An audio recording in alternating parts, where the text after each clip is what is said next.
हम समझते हैं कि भारत में जो अपॉर्चुनिटीज हैं वो 100 बिलियन से ज्यादा हैं और हम चाहते हैं कि हम सऊदी अरब के साथ मिलकर इन्वेस्टमेंट्स को दोनों देशों के लिए फायदेमंद बनाएं। सऊदी अरब जो है वो कह रहे हैं कि जनाब हम 100 अरब डॉलर जो है वो लगाएंगे भारत के अंदर। कि जब हमारी बारी आती है तो हमें दे देते हैं खजूर, लो खजूर खा लो। और अमेरिका के साथ और भारत के साथ जो है वो इन्वेस्टमेंट कर रहे होते हैं। भारत के साथ भी हमने बताया था आपको कुछ टाइम पहले कि तकरीबन 100 बिलियन डॉलर की इन्वेस्टमेंट जो है वो की गई।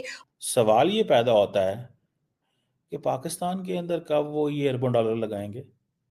क्यों नहीं? तुमने पूरी जिंदगी अपने बाप दादाओं की कमाई जो है तालिबान पे लगा दी, वो आज तुम्हारे ऊपर थूक रहे और तुम्हें ठोक रहे। तुम क्या, तुम्हारा बाइकआउट क्या, चाइना के प्लास्टिक के लोटे, चाइना के पटे हुए गुब्बारे, तू करेगा बाइकआउट इंडिया के मोबाइल फोन्स का। इंडिया से होकर पाकिस्तान में आएंगे तो हो सकता है कि पाकिस्तान की कब्रें सब जमा कर करके इंडिया के पास जाए। पाकिस्तान को लग रहा है ये कितना सेफ कंट्री है। नमस्कार दोस्तों, सऊदी अरब के मोहम्मद बिन सलमान ने अनाउंस किया है कि वह भारत में 100 बिलियन डॉलर इन्वेस्ट करने वाले हैं। साथ ही पाकिस्तानियों ने यह कहकर इंडियन मोबाइल फोन बैन कर दिया कि भारतीय मोबाइल से इंफॉर्मेशन ट्रैक हो सकती है। तो आइए हम इनके रिएक्शन को देखते हैं। इंडिया पसंद करता है 100 अरब डॉलर लगाओ, उन्होंने कहा लगा देंगे, ये कौन सी बात है।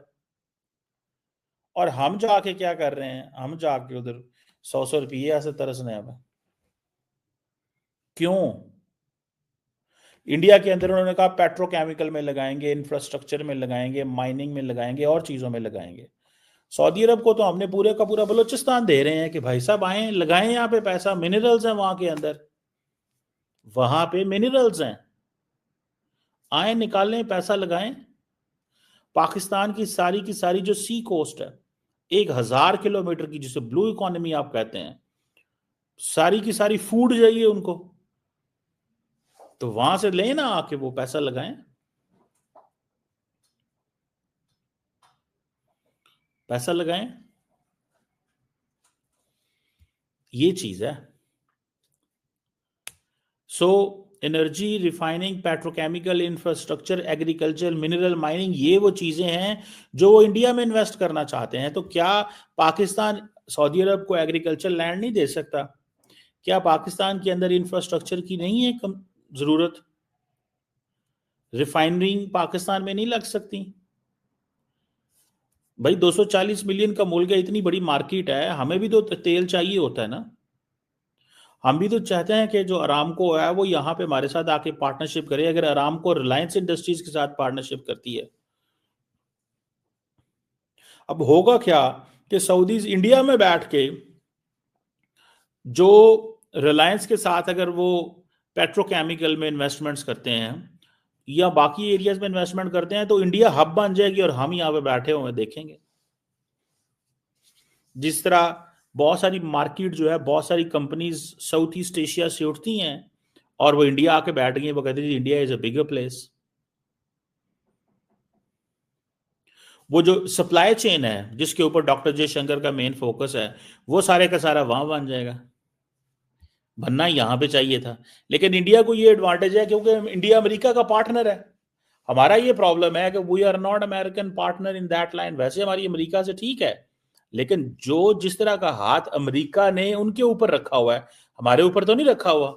गुलाम मोहम्मद साहब जो हैं उनके बारे में ये बताया गया है कि वो भी जो है सीपैक जो है उसके साथ काम कर रहे हैं और सक्खर में जहां पे ये बन रहे, नहीं कि समझिए कि सक्खर के करीब जहां पर ये सब कुछ काम चल रहा है सिंध में, वहां पर ये साहब मौजूद हैं। और उन्होंने जी अपना जो लोग देख रहे हैं काम कर रहे हैं, चाइनीज जो काम कर रहे हैं, उनसे कहा है कि जी अगर आपने अपनी फाइल आगे करवानी है, यानी अगर आप वो सरकारी ऑफिसर हैं और सीपीसी के बारे में या सीपैक के बारे में जो भी फाइल होती है वो उन तक जाती है, उसके बाद वो आगे उसको बढ़ाते हैं, तभी उसके ऊपर मजीद काम हो पाता है। तो उनका कहना यह है कि जी आप मुझे बुर्जुल खलीफा में, जी हाँ बुर्जुल खलीफा में एक फ्लैट लेकर दें, और उसका साइज भी उन्होंने फ्लैट का बताया है कि कितने स्क्वायर फीट का होना चाहिए, वो भी उन्होंने बता दिया है। अब मुझे ये बताइए कि छोटी छोटी सी बातें, कितनी छोटी सी ख्वाहिश है ना कि जी एक बुर्ज खलीफा में हर एक चाहता है कि एक फ्लैट हो, और बड़ा फ्लैट उन्होंने मांगा है कि जाहिर फैमिली ज्यादा होगी या कुछ होगा, उसके ऊपर जी चाइना वाले ऐसे रो रहे हैं जैसे पता नहीं क्या हो गया। अरे भाई एक छोटा सा फ्लैट ही तो मांगा है ना, दे दीजिए। इतनी क्या अपनी जान से कीमती है क्या फ्लैट? मतलब अपनी जान बचाइए। कि पाकिस्तान ने इंडिया के बनाए हुए सेल फोन्स पाकिस्तान में बैन कर दिए और कहता है कि इससे जो है ये पाकिस्तान को बहुत बड़ा खतरा हो सकता है। ये मोबाइल फोन्स अगर इंडिया से होकर पाकिस्तान में आएंगे तो हो सकता है कि पाकिस्तान की कब्रें सब जमा कर करके इंडिया के पास जाए। पाकिस्तान को लग रहा है ये कितना सेफ कंट्री है इनको लग रहा है कि भैया ये अमेरिका से भी ज्यादा ताकतवर कंट्री है, और भैया ये जो प्लानिंग ये करते हैं दुनिया को पता नहीं चलता। बताओ, ऐसा जमाना आ गया है कि दहशतगर्द को भी डर लग रहा है दहशतगर्द भी खड़े होके बोल रहे हैं नहीं भैया हम ये फोन अलाउ नहीं करेंगे हमारे देश में, क्योंकि ये हमारे लिए खतरा हो सकता है अच्छा, वो ये नहीं बोल रहा कि ये सेल फोन अगर पाकिस्तान में आएंगे तो हो सकता है कोई दहशतगर्द कंट्री हमारे देश में दहशतगर्दी करे।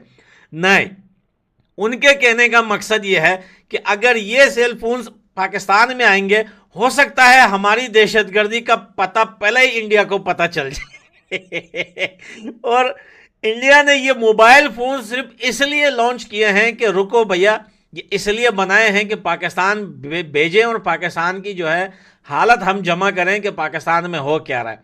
अरे पाकिस्तान, तुम्हें क्या लगता है तुम बहुत बड़ी कंट्री हो? अबे साले, तू कटोरे में पड़ा एक चवन्नी भी नहीं है एक चवन्नी, एक टके से भी तेरी जो है अहमियत और औकात आज कम है।